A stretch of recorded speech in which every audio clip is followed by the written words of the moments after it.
Warahmatullahi Wabarakatuh. Perkenalkan, nama saya Puja Lestari dengan NIM 2203268. Di sini saya akan menjelaskan materi tentang TKM, di mana TKM itu merupakan sebuah filosofi manajemen yang bersifat komprehensif, mendefinisikan ulang cara perusahaan memandang dan mencapai kualitas.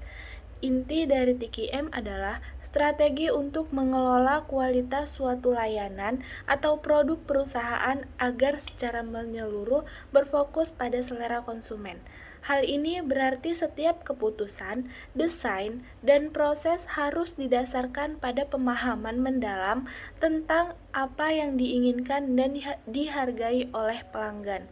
TKM menuntut keterlibatan seluruh karyawan atau total komitmen dari tingkat top manajemen hingga pekerja terdepan, disertai dengan peningkatan kualitas sumber daya bisnis yang dimiliki secara berkelanjutan.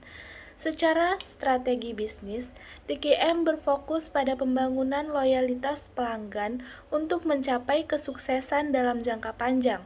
Oleh karena itu, semua anggota perusahaan didorong untuk berpartisipasi aktif dalam rangka peningkatan kualitas dan efektivitas kinerja demi memenuhi kebutuhan pelanggannya. Ada pula tujuan utamanya, yaitu mencakup memberikan produk atau layanan berkualitas sesuai selera konsumen, membangun loyalitas terhadap merek, menciptakan suasana kerja yang nyaman dan produktif dengan kejelasan SOP dan target, serta secara simultan meningkatkan kualitas produk dan angka penjualan. Ada pula sejarah singkat dan evolusi dari TKM. Konsep manajemen kualitas modern mulai berkembang pesat di zaman Jepang pada era 1950, dipelopori oleh dua tokoh penting, yaitu W. Edward Deming dan Joseph Joram. Kedua ahli Amerika ini memperkenalkan prinsip-prinsip kontrol kualitas statistik dan manajemen kepada para insinyur Jepang pasca Perang Dunia Kedua. Pada tahun 1970, Jepang mencapai kesuksesan signifikan melalui TKM, terutama di industri otomotif, di mana perusahaan seperti Toyota dan Honda menjadi benchmark global karena kualitas, efisiensi, dan kendalanya yang superior. Kesuksesan Jepang ini kemudian didasari oleh negara-negara di Amerika dan Eropa yang mulai mengadopsi TKM pada tahun 1980. Setelah menyadari daya saing produk Jepang yang jauh lebih tinggi, saat ini TKM telah menjadi filosofi manajemen mutu yang fundamental, relevan, dan diterapkan di berbagai sektor, tidak terbatas pada manufaktur, tetapi meluas di sektor jasa, kesehatan, pendidikan, hingga pertanian. Ada pula manfaat konkret implementasi dari TKM. Implementasi TKM yang berhasil memberikan serangkaian manfaat operasional dan strategis bagi perusahaan. Pertama, proses produksi menjadi lebih efektif, yang secara langsung meningkatkan kinerja karyawan karena adanya kejelasan alur kerja dan standar. Kedua, perusahaan terhindar dari hasil produksi yang tidak sesuai standar atau produk cacat atau reject yang mengurangi biaya rework dan material. TKM membantu menghemat waktu kerja mesin dan menjaga produktivitas karyawan sesuai jam kerjanya karena prosesnya distandarisasi dan dioptimalkan. Lebih lanjut, material dapat dihemat karena setiap proses dijalankan secara efektif dan efisien, meminimalkan pemborosan. Secara strategis, hubungan jangka panjang dengan konsumen dapat terjalin dan diperkuat karena produk yang dihasilkan telah sesuai dengan selera mereka, mendorong retensi pelanggan. Terakhir, komitmen pekerja menjadi lebih kuat karena timbul rasa tanggung jawab didukung oleh keterlibatan mereka dalam proses kualitas. Selanjutnya ada pula 8 elemen pokok TKM. 8 elemen ini memastikan bahwa TKM dilaksanakan secara holistik, mencakup aspek fokus eksternal, internal, hingga aspek pengambilan keputusan. Ada pula yang pertama, yaitu memfokuskan kinerja untuk pelanggan. Elemen ini adalah fondasi paling mendasar dari TKM. Pelanggan dianggap sebagai pusat dari semua aktivitas bisnis, karena merekalah yang menentukan kualitas produk atau layanan. Fokus rincinya yaitu seluruh kinerja perusahaan, mulai dari tahap konseptualisasi dan desain produk, pemilihan bahan baku, proses produksi, hingga layanan penjual customer service harus didasarkan pada kebutuhan, keinginan, dan selera spesifik mereka. Perusahaan harus secara aktif dan berkelanjutan mengumpulkan, menganalisis, dan menindaklanjuti umpan balik pelanggan melalui survei kepuasan, analisis keluhan, pemantauan media sosial, atau interaksi langsung. Tujuannya adalah bukan hanya untuk memenuhi ekspektasi, tetapi berupaya untuk melebihi ekspektasi pasar secara konsisten sehingga menciptakan loyalitas dan advokasi pelanggan. Yang kedua, memperhatikan proses. TKM tidak hanya fokus pada output akhir yang diperiksa, tetapi lebih menekankan pada kesempurnaan dan efisiensi proses yang menghasilkannya. Elemen ini mewajibkan perusahaan memperhatikan setiap langkah pelaksanaan proses secara detail. Ini mencakup pemetaan proses secara end-to-end, mulai dari bagaimana input diterima dari supplier, bagaimana input tersebut diubah menjadi output, hingga proses distribusi. Dengan mendefinisikan secara jelas, mengukur metrik kinerja, dan mengelola variasi setiap proses, perusahaan dapat mengidentifikasi area inefisiensi, pemborosan, atau waste, misalnya melalui konsep lean, dan potensi cacat pada tahap awal. Bukan hanya mendeteksi saat pemeriksaan kualitas di akhir produksi, pendekatan ini memungkinkan perbaikan preventif atau pencegahan daripada korektif atau perbaikan. Yang ketiga, integrasi sistem. Integrasi sistem memastikan bahwa semua unit dan fungsi dalam organisasi bekerja sama secara sinergis menuju tujuan kualitas yang sama. TKM mengharuskan perusahaan mengintegrasikan visi, misi, strategi, target, dan kebijakannya menjadi satu kesatuan yang kohesif. Sistem mutu seperti ISO 9001 harus terjalin melalui berbagai departemen, misalnya R&D, pemasaran, produksi, dan keuangan, sehingga tidak ada fungsi yang bekerja sendiri-sendiri. Ketika sistem terintegrasi, setiap karyawan di berbagai departemen memahami peran spesifik mereka dalam mencapai tujuan kualitas total.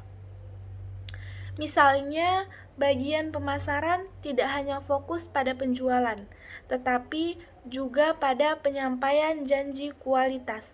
Sementara produksi fokus pada pembuatan produk sesuai spesifikasi yang dijanjikan.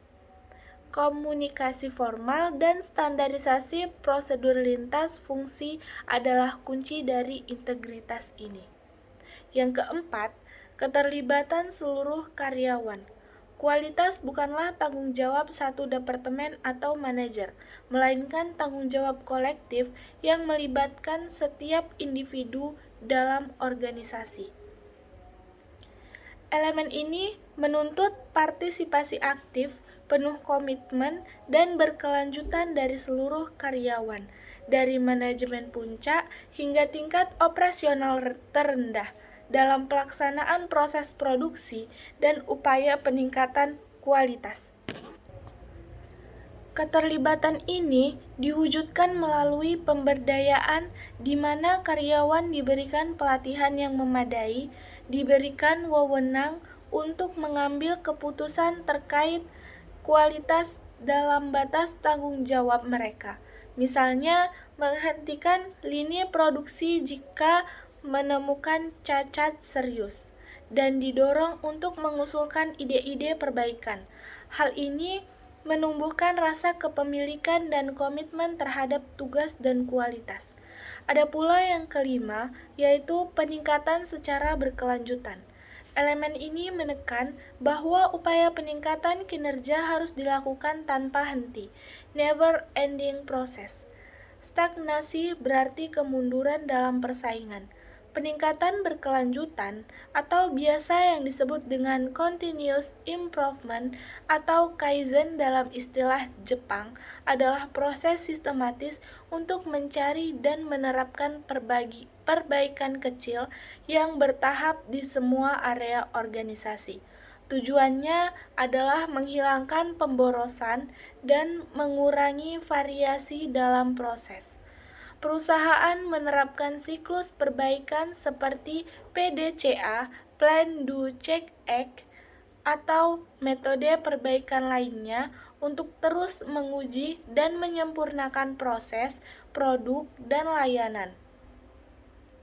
Ini membantu perusahaan menentukan pola kerja yang paling efisien dan efektif untuk menghasilkan output yang konsisten dengan selera konsumen, memastikan organisasi selalu relevan, adiktif, dan kompetitif. Yang keenam, keputusan berdasarkan fakta. Pengambilan keputusan di bawah TKM harus bersifat objektif, analitif, dan cermat, tidak boleh didasarkan pada asumsi, spekulasi, atau intuisi semata, walaupun pengalaman tetap berharga. TKM mewajibkan perusahaan mengumpulkan dan menganalisis data secara cermat, seperti data cacat produk, survei kepuasan pelanggan, waktu siklus, metrik biaya kualitas, atau data kinerja supplier sebagai dasar pengambilan kebijakan dan solusi masalah. Perusahaan menggunakan alat-alat statistik dan analisis kualitas, misalnya diagram Pareto, control chart, fishbone diagram, atau sigma untuk mengubah data mentah menjadi informasi yang dapat ditindaklanjuti. Dengan demikian, segala kebijakan, perubahan proses, atau alokasi sumber daya yang diambil akan lebih akurat, terukur, dan sesuai dengan kondisi nyata di lapangan. Yang ketujuh yaitu membina komunikasi yang baik dan efektif. Komunikasi yang terbuka, transparan, dan dua arah sangat penting untuk kesuksesan TKM, karena kualitas melibatkan kolaborasi lintas fungsi. Setiap perubahan penting seperti perubahan jadwal, sistem, spesifikasi produk, dan kebijakan wajib dikomunikasikan secara jelas, tepat waktu, dan melalui saluran yang tepat kepada seluruh pihak yang berkepentingan. Manajemen harus menciptakan budaya keterbukaan untuk mendengar kritik, saran, atau masukan dari bawahannya, misalnya melalui suggestion box, rapat tim harian, atau platform digital. Karyawan di lini depan seringkali paling memahami masalah di lapangan, dan komunikasi yang efektif memastikan informasi ini mengalir ke atas dan digunakan untuk perbaikan. Yang ke-8 yaitu pendekatan strategi dan sistematik. TKM harus diimplementasikan melalui perencanaan dan manajemen yang strategis dan sistematis, memastikan upaya kualitas selaras dengan tujuan bisnis keseluruhan. Ini berarti TKM tidak boleh menjadi proyek sementara atau inisiatif ad hoc, melainkan harus diintegrasikan ke dalam strategi bisnis jangka panjang perusahaan Kualitas harus menjadi bagian inti dari budaya organisasi dan cara operasional sehari-hari.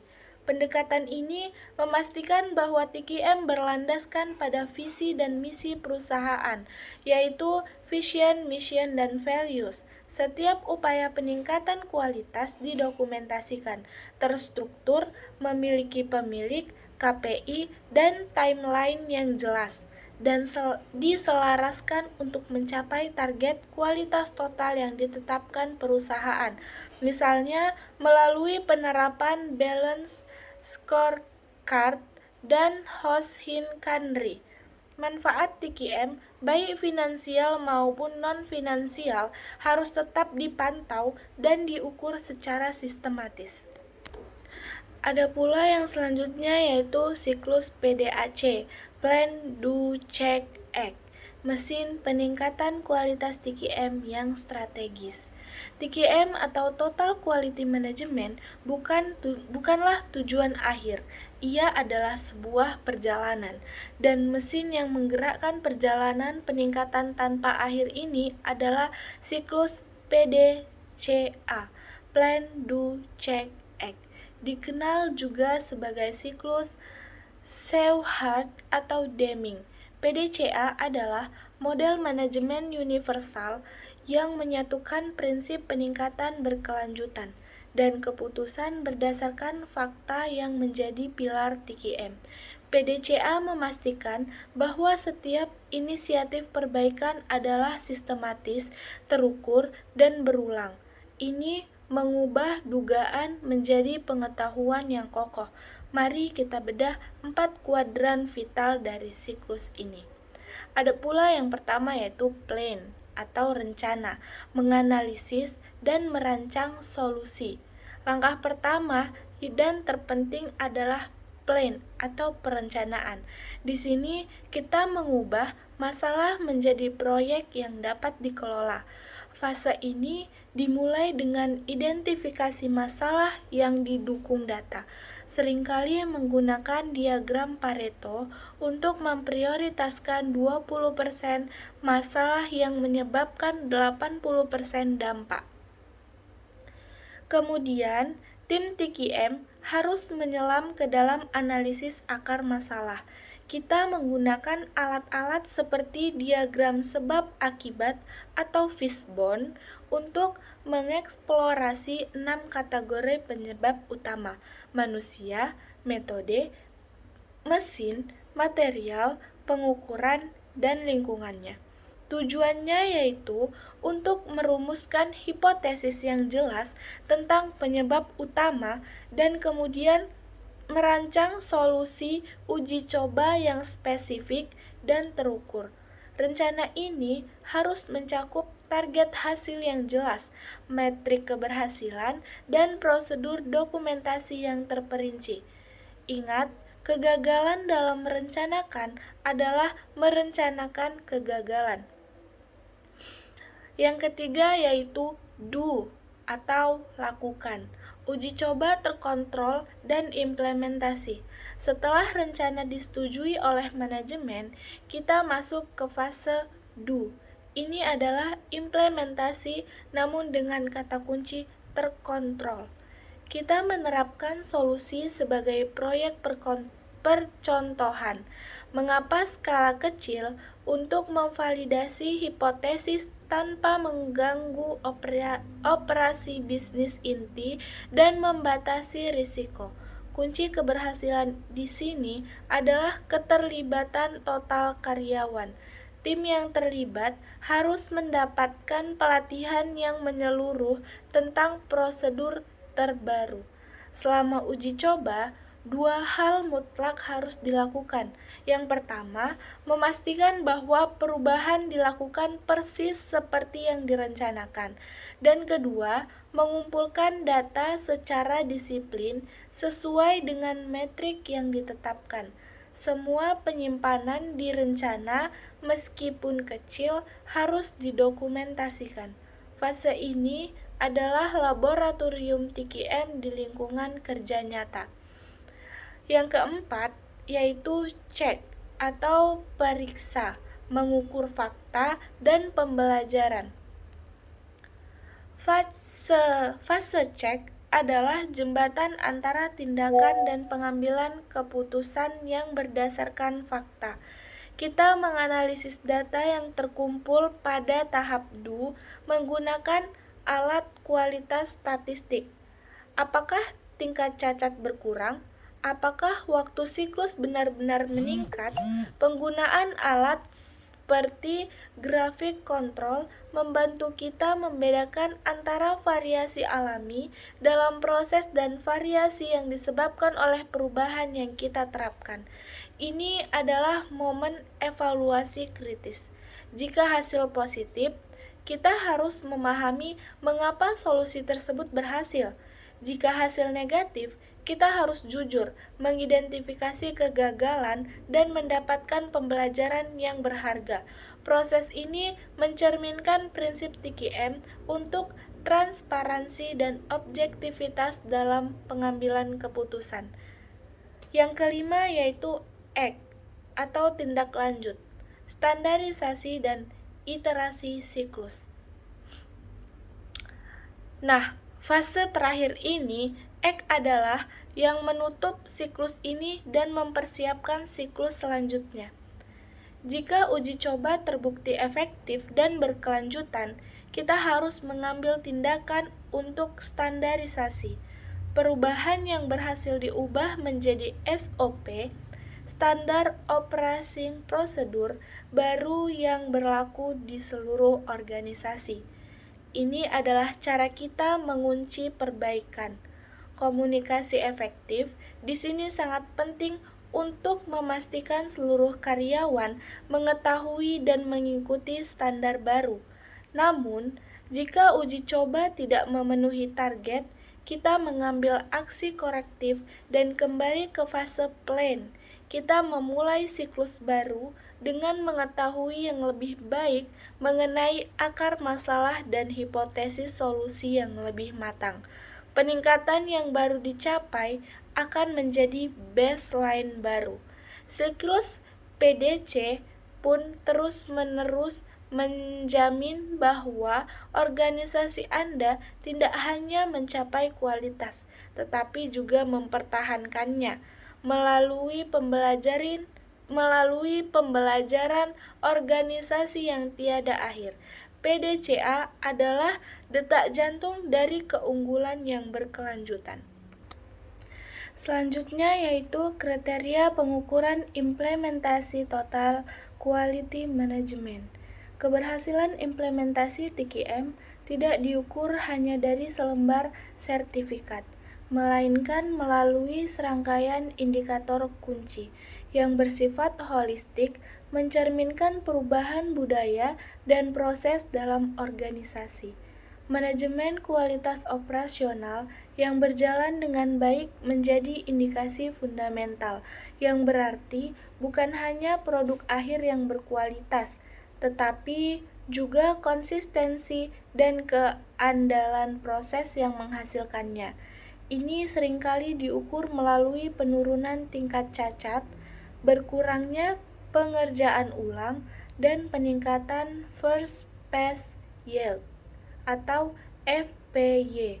Indikator kedua adalah keterlibatan seluruh komponen perusahaan.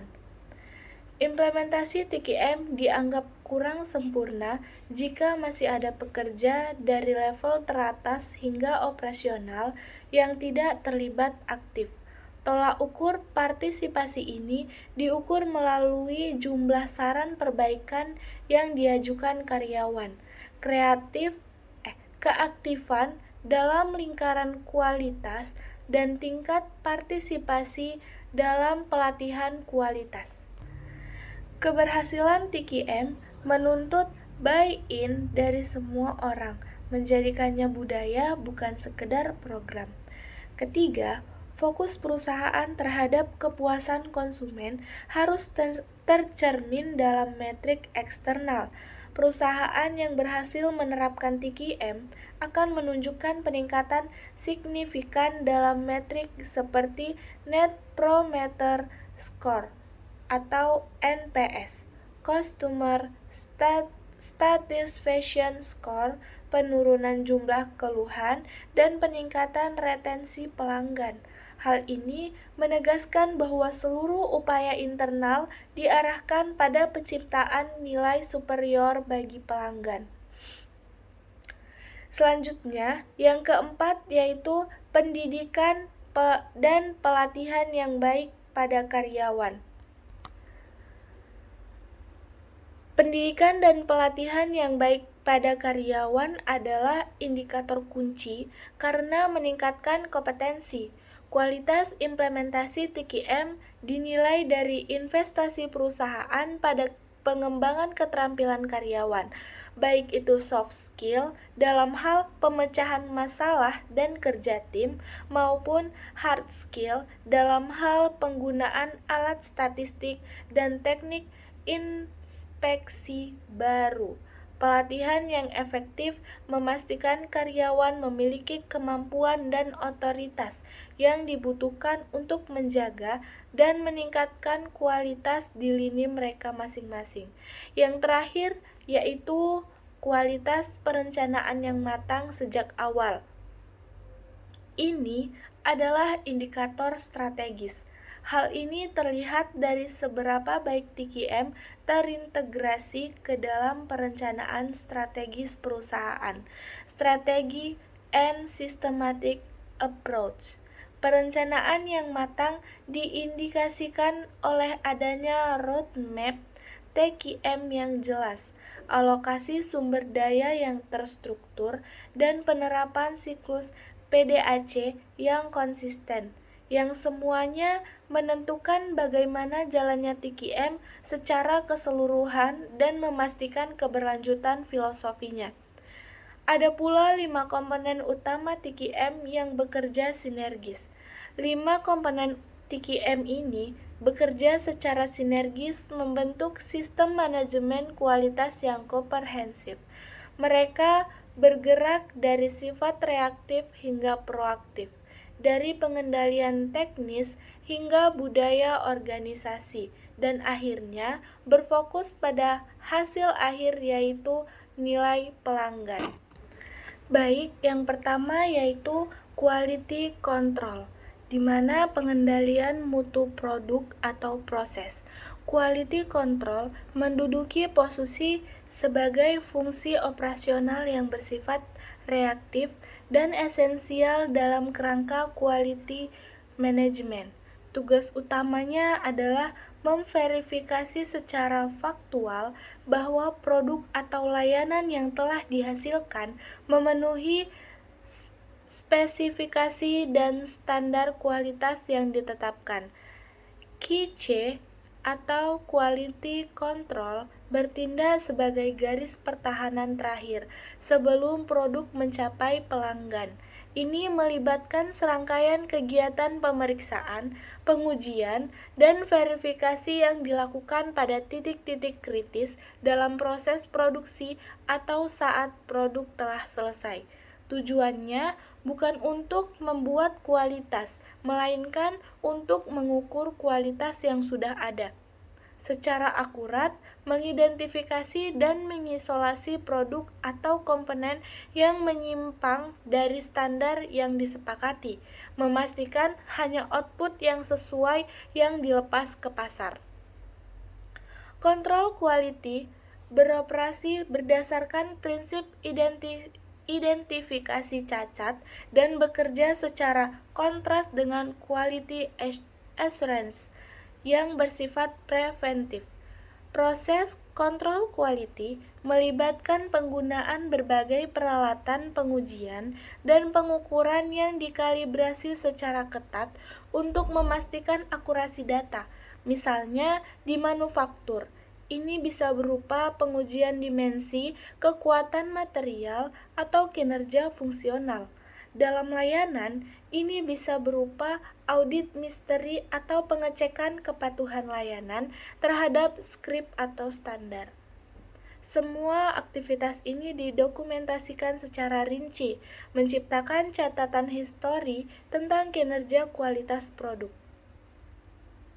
Peran reaktif Peran reaktif kontrol quality ini sangat penting karena menyediakan verifikasi independen terhadap upaya kualitas yang dilakukan di tahap hulu, seperti proses desain dan produksi.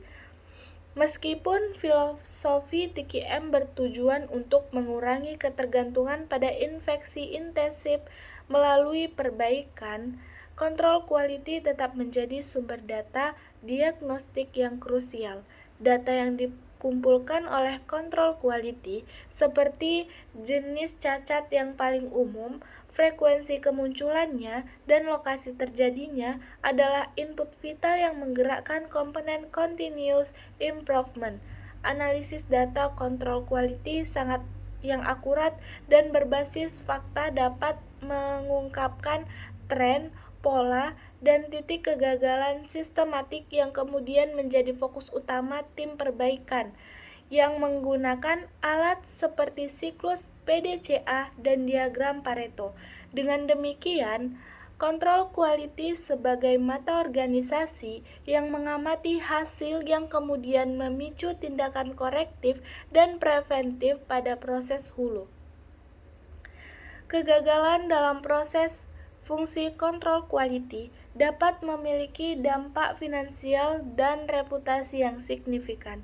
Jika produk cacat lolos dari kontrol quality, biaya yang ditimbulkan meliputi biaya garansi, penarikan produk, dan yang lebih rusak, hilangnya kepercayaan pelanggan. Oleh karena itu, personel kontrol quality harus memiliki pelatihan teknis yang mendalam dan memegang otoritas yang jelas untuk menolak produk yang tidak memenuhi standar. Kontrol quality juga bertanggung jawab untuk mengatur prosedur untuk penanganan produk yang tidak sesuai, termasuk karantina, perbaikan, atau pembuangan. Disiplin dalam proses kontrol quality memastikan konsistensi dan menopang janji merek kepada konsumen. Nah, pada akhirnya, peran kontrol quality dalam TKM bukan hanya sebagai polisi kualitas, tetapi sebagai bagian integral dari sistem pembelajaran organisasi. Data yang dikumpulkan kontrol quality digunakan untuk menetapkan standar kualitas pemasok, memvalidasi efektivitas pelatihan karyawan, dan mengukur dampak dari perubahan proses yang dilakukan. Tanpa data faktual yang dihasilkan oleh kontrol quality, upaya perbaikan berkelanjutan akan beroperasi dalam kegelapan. Oleh karena itu, kontrol quality adalah jembatan vital yang menghubungkan hasil aktual produk dengan upaya strategis peningkatan sistem manajemen kualitas perusahaan secara menyeluruh. Selanjutnya yang kedua yaitu quality assurance. Quality assurance atau biasa yang disingkat dengan QA merupakan komponen kunci dalam TQM yang secara fundamental berbeda dari QC. Jika QC bersifat reaktif, berfokus pada produk akhir, maka QA bersifat proaktif dan fokus pada pencegahan masalah kualitas sebelum terjadi. QA atau QA bekerja di hulu proses, mendefinisikan dan mengelola sistem yang digunakan untuk menciptakan kualitas. Tujuan utama QA adalah menjamin bahwa proses, struktur, dan sumber daya yang digunakan oleh organisasi sudah benar, terdokumentasi, dan mampu menghasilkan output yang konsisten dan berkualitas sesuai harapan pelanggan, sehingga meminimalkan kebutuhan dan inspeksi intensif. Ada pula peran QA adalah dengan menciptakan, mendokumentasikan, dan memelihara sistem manajemen mutu yang robust. Ini mencakup pengembangan standar operating procedure atau SOP yang detail, instruksi kerja, dan paduan kualitas untuk setiap tahapan operasional, mulai dari desain, pembelian bahan baku, hingga pengiriman. QA bertanggung jawab memastikan bahwa standar ini tidak hanya tertulis, tetapi juga dipahami dan diterapkan secara konsisten oleh seluruh karyawan, dengan fokus pada sistem. QA memastikan bahwa kualitas bukan dihasilkan secara kebetulan atau individu yang terampil, melainkan secara sistematis oleh proses yang dirancang dengan baik. Salah satu mekanisme utama QA adalah audit proses. QA secara teratur melakukan audit internal maupun eksternal untuk memverifikasi kepatuhan terhadap standar yang ditetapkan, seperti standar ISO 9001.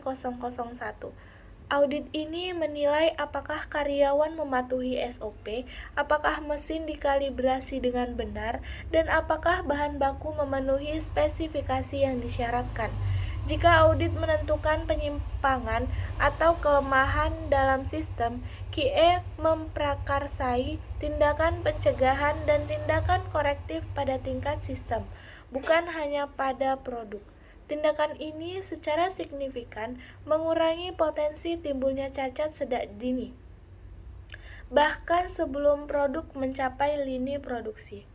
Selain fokus internal, QA juga memainkan peran krusial dalam manajemen rantai pasok melalui penetapan standar pemasok. QA bertanggung jawab untuk mengaudit dan menilai kapabilitas pemasok, memastikan bahwa bahan baku atau komponen yang masuk melalui kualitas yang terjamin konsisten. Pendekatan ini adalah perwujudan prinsip kualitas di sumbernya dalam TQM, dengan menjamin kualitas input dan keandalan proses. QA mengurangi variabilitas dan risiko dalam proses produksi, sehingga membantu organisasi mengelola biaya kualitas dengan berinvestasi pada pencegahan daripada perbaikan pasca fakta. Secara keseluruhan, QA sebagai mekanisme umpan balik strategis untuk terus menyempurnakan sistem manajemen. Data yang dikumpulkan dari audit proses, kinerja pemasok, dan analisis kegagalan sistem digunakan untuk meningkatkan dan merevisi SOP dan standar. Dengan cara ini, QA adalah komponen yang berinteraksi erat dengan continuous improvement, memastikan bahwa setiap perbaikan yang berhasil distandarisasi dan diintegrasikan ke dalam sistem operasi perusahaan. Perannya adalah menanamkan kualitas ke dalam budaya kerja dan proses operasional, sehingga menjamin mutu yang konsisten dan dapat diandalkan. Selanjutnya yaitu yang ketiga, continuous improvement, inovasi dan efisiensi yang tidak berhenti. Continuous improvement atau CI adalah komponen dinamis dan filosofi inti dari Total Quality Management, menjadikannya lebih dari sekedar program, tetapi sebagai budaya kerja. CI yang sangat dipengaruhi oleh konsep Jepang Kaizen, perubahan baik yang terus-menerus, menanamkan keyakinan bahwa setiap proses, produk, atau layanan tidak peduli seberapa baiknya selalu memiliki ruang untuk ditingkatkan. Prinsip ini menuntut organisasi untuk menolak kepuasan terhadap status quo dan secara konstan mencari peluang untuk meningkatkan efisiensi, mengurangi pemborosan, terutama melalui metodologi Lean, dan meningkatkan efektivitas dalam semua fungsi bisnis. Filosofi CI diwujudkan melalui siklus perbaikan yang sistematis, dengan siklus PDCA sebagai alat utamanya. PDCA menyediakan kerangka kerja yang terstruktur bagi tim untuk mengidentifikasi masalah, mengembangkan dan menguji solusi dalam skala kecil, mengevaluasi hasilnya secara objektif, mengembangkan dan menguji solusi dalam skala kecil, mengevaluasi hasilnya secara objektif, dan kemudian menstandarisasi perubahan yang berhasil. Pendekatan ini memastikan bahwa inisiatif perbaikan didorong oleh data dan pembelajaran, bukan oleh spekulasi. CI tidak hanya fokus pada peningkatan besar, tetapi juga mendorong perbaikan kecil yang bertahap, yang dilakukan setiap hari oleh setiap karyawan. Untuk mendukung CI, organisasi harus menerapkan mekanisme yang memfasilitasi perbaikan di semua tingkatan, seperti lingkaran kualitas dan sistem saran. Ini adalah perwujudan dari prinsip total employee involvement, di mana pekerja lini depan yang paling memahami proses didorong dan diberdayakan untuk mengidentifikasi inefisiensi dan mengusulkan solusi dengan mengintegrasikan memasukkan dari bawah ke atas. CI memastikan bahwa perbaikan didorong oleh kebutuhan nyata di lapangan, sehingga lebih efektif dan mudah diterima oleh tim pelaksana. Dampak strategis dari continuous improvement sangat luas. Secara operasional, CI secara berkelanjutan mengurangi biaya kualitas melalui eliminasi pemborosan, waktu tunggu, pengerjaan ulang, inventaris berlebih, dan peningkatan first pass yield. Secara strategis, CI memastikan organisasi tetap adiktif dan kompetitif di pasar yang cepat berubah. Setiap perbaikan yang berhasil distandarisasi tidak hanya mengunci manfaatnya, tetapi juga menjadi dasar baru yang harus diatasi dan ditingkatkan lagi dalam siklus PDCA berikutnya. Proses iteratif ini menciptakan keunggulan berkelanjutan yang sulit ditiru oleh pesaing. Oleh karena itu, CI adalah mesin penggerak TQM yang mengubah data yang dihasilkan oleh QC dan sistem yang dijamin oleh QE menjadi tindakan nyata. Ini adalah komitmen jangka panjang perusahaan untuk mencapai keunggulan operasional yang berkelanjutan, memastikan bahwa efisiensi dan kualitas terus meningkat seiring berjalannya waktu, dan pada akhirnya menghasilkan peningkatan nilai yang lebih besar dan konsisten bagi pelanggan. Selanjutnya yang keempat yaitu employer empowerment, pemberdayaan karyawan agar aktif menjaga mutu. Pemberdayaan karyawan adalah pilar budaya TQM yang secara langsung mewujudkan prinsip keterlibatan seluruh karyawan.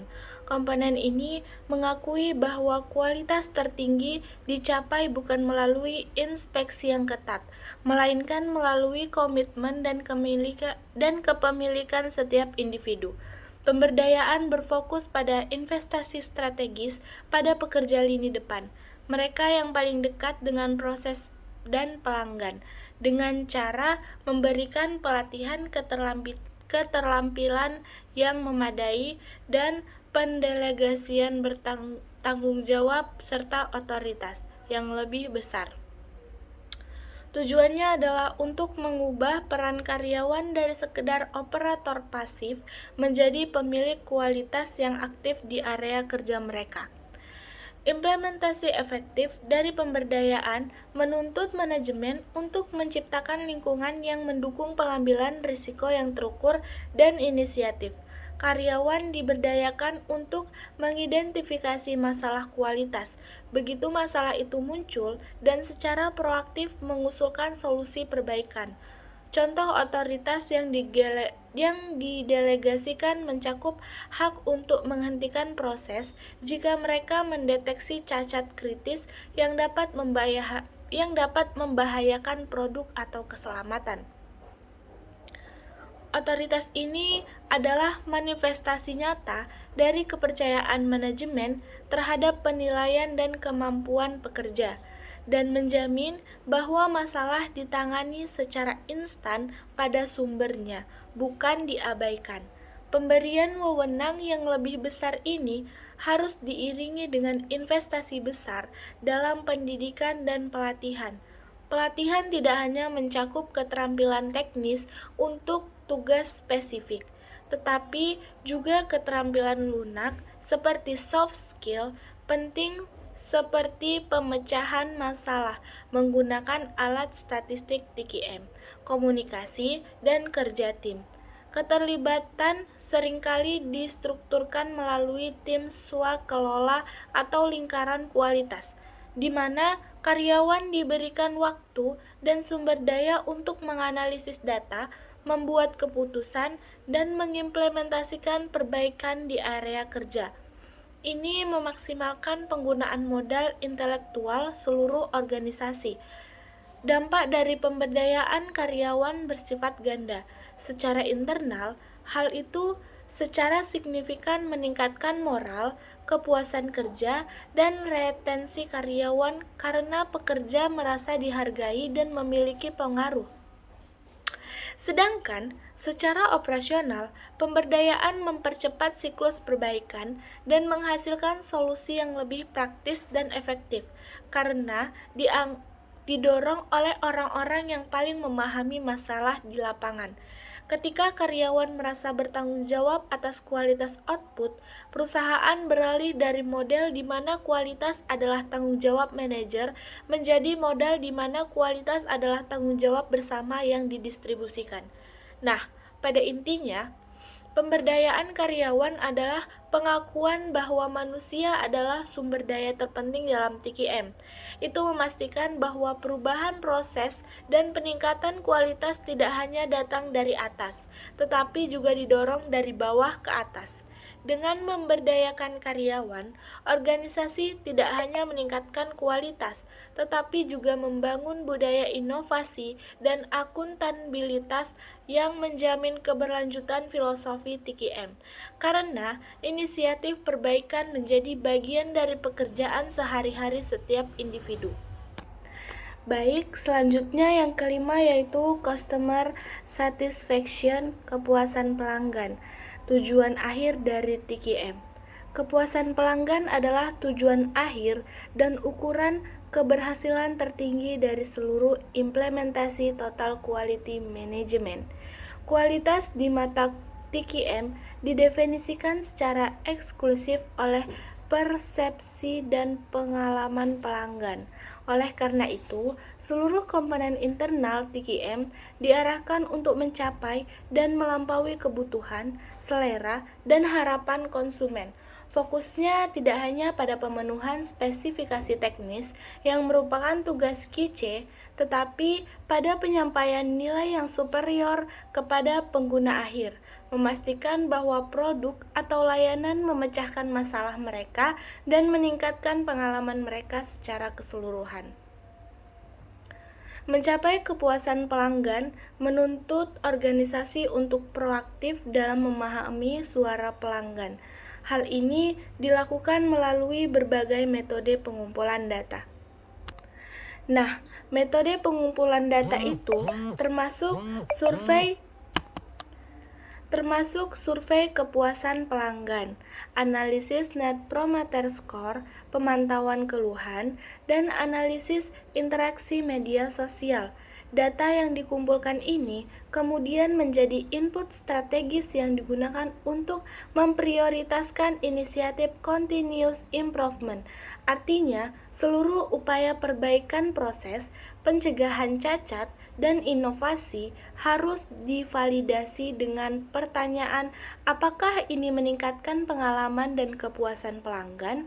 Kepuasan pelanggan yang tinggi tidak hanya berarti menjual produk yang baik, tetapi juga menjalin hubungan jangka panjang yang kuat dan saling menguntungkan.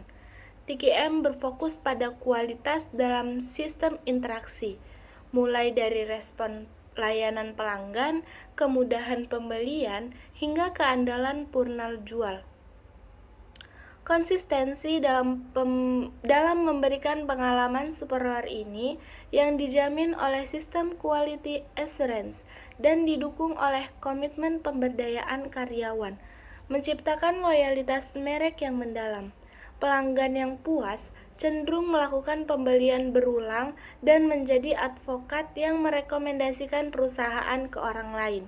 Secara strategis, kepuasan pelanggan yang tinggi adalah kunci untuk keberhasilan, keberlanjutan bisnis, dan keunggulan kompetitif. Loyalitas pelanggan yang kuat secara signifikan mengurangi biaya pemasaran, karena lebih murah mempertahankan pelanggan daripada mendapatkan yang baru. Selain itu, pelanggan yang loyal cenderung kurang sensitif terhadap harga dan lebih bersedia mencoba produk baru dari perusahaan yang mereka percaya.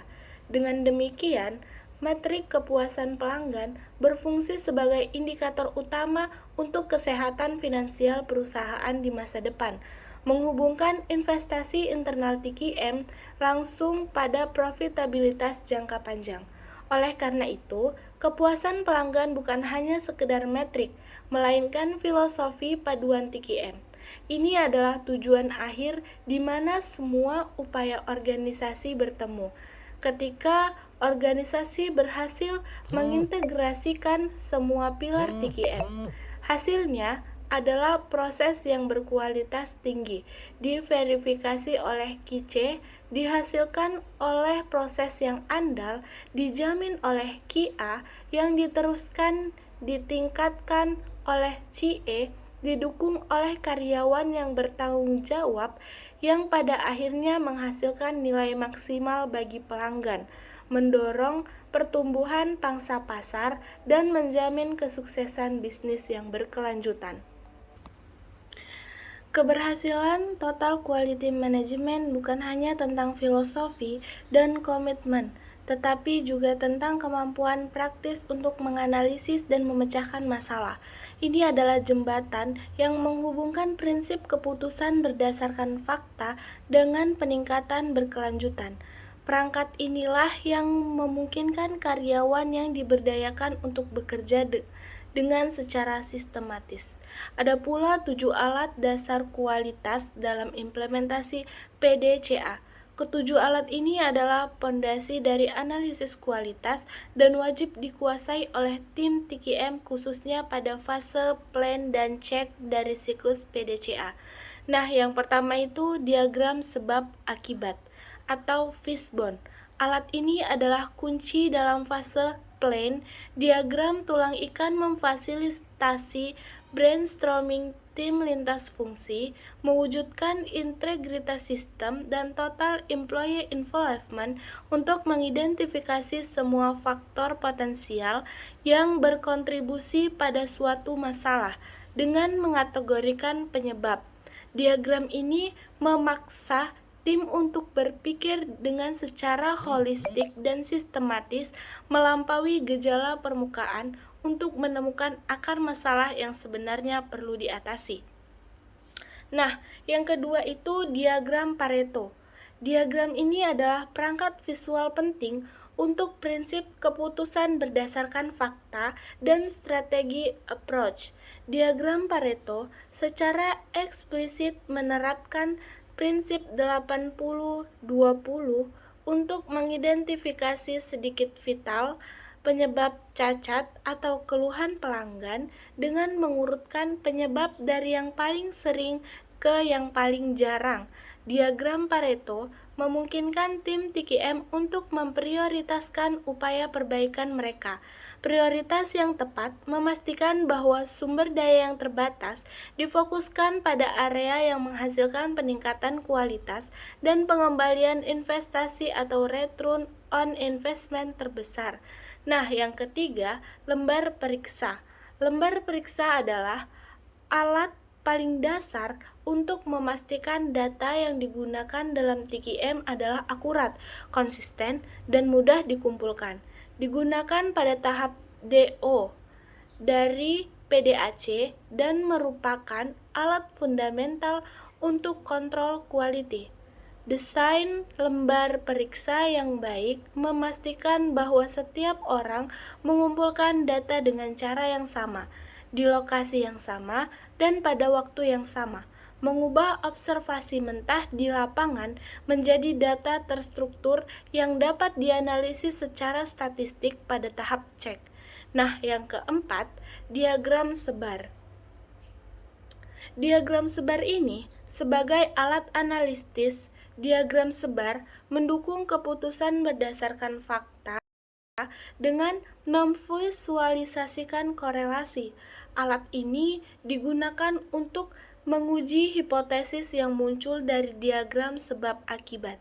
Misalnya, jika tim berhipotesis bahwa peningkatan kecepatan mesin variabel X menyebabkan peningkatan cacat variabel Y, diagram sebar akan menunjukkan apakah korelasi tersebut positif, negatif, atau tidak ada. Temuan ini sangat penting untuk merancang solusi yang tepat pada fase plan. Nah, selanjutnya yang kelima yaitu histogram. Histogram sangat penting untuk memahami variasi dalam proses, yang merupakan fokus utama dari elemen proses approach. Grafik ini menunjukkan bagaimana data terdistribusi di sekitar rata-rata dengan menganalisis bentuk, lebar, dan lokasi histogram. Tim dapat menentukan apakah proses mereka stabil dan apakah output mereka secara konsisten berada dalam batas spesifikasi pelanggan yang ditentukan. Histogram memberikan gambaran besar tentang kinerja proses saat ini. Yang kelima, yaitu grafik kontrol. Grafik kontrol adalah alat pengawasan yang penting yang menjadi tulang punggung quality assurance atau QA dalam pemantauan proses. Digunakan pada tahap cek atau terutama egg control. Grafik ini secara statistik menentukan batas atas dan bawah proses. Tujuannya adalah membedakan antara variasi yang normal dan variasi yang tidak normal. Grafik kontrol memungkinkan personel yang diberdayakan untuk mengambil tindakan korektif segera saat proses mulai keluar dari kendali sebelum menghasilkan sejumlah besar produk cacat. Nah, yang terakhir adalah peta alir. Peta alir adalah alat diagnosis awal yang digunakan pada fase plan dan mendukung proses approach dan integrated system. Alat ini memvisualisasikan setiap langkah proses end-to-end dengan memetakan proses saat ini. Tim dapat mengidentifikasi redundansi antar muka yang membingungkan antara departemen titik keputusan yang tidak efisien dan potensi area pemborosan yang akan menjadi target utama inisiatif continuous improvement. Nah, jadi hal tersebut merupakan 7 alat dasar kualitas dalam implementasi PDCA. Sekian materi yang bisa saya sampaikan mengenai TKM, lebih kurang saya mohon maaf. Saya akhiri, Assalamualaikum warahmatullahi wabarakatuh. Pada tahap cek atau terutama egg control. Grafik ini secara statistik menentukan batas atas dan bawah proses. Tujuannya adalah membedakan antara variasi yang normal dan variasi yang tidak normal. Grafik kontrol memungkinkan personel yang diberdayakan untuk mengambil tindakan korektif segera saat proses mulai keluar dari kendali sebelum menghasilkan sejumlah besar produk cacat.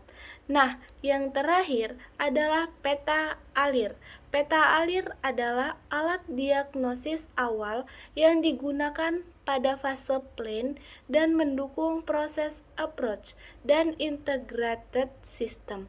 Alat ini memvisualisasikan setiap langkah proses end-to-end dengan memetakan proses saat ini. Tim dapat mengidentifikasi redundansi antar muka yang membingungkan antara departemen titik keputusan yang tidak efisien dan potensi area pemborosan yang akan menjadi target utama inisiatif continuous improvement. Nah, jadi hal tersebut merupakan 7 alat dasar kualitas dalam implementasi PDCA. Sekian materi yang bisa saya sampaikan mengenai TKM, lebih kurang saya mohon maaf. Saya akhiri, Assalamualaikum warahmatullahi wabarakatuh.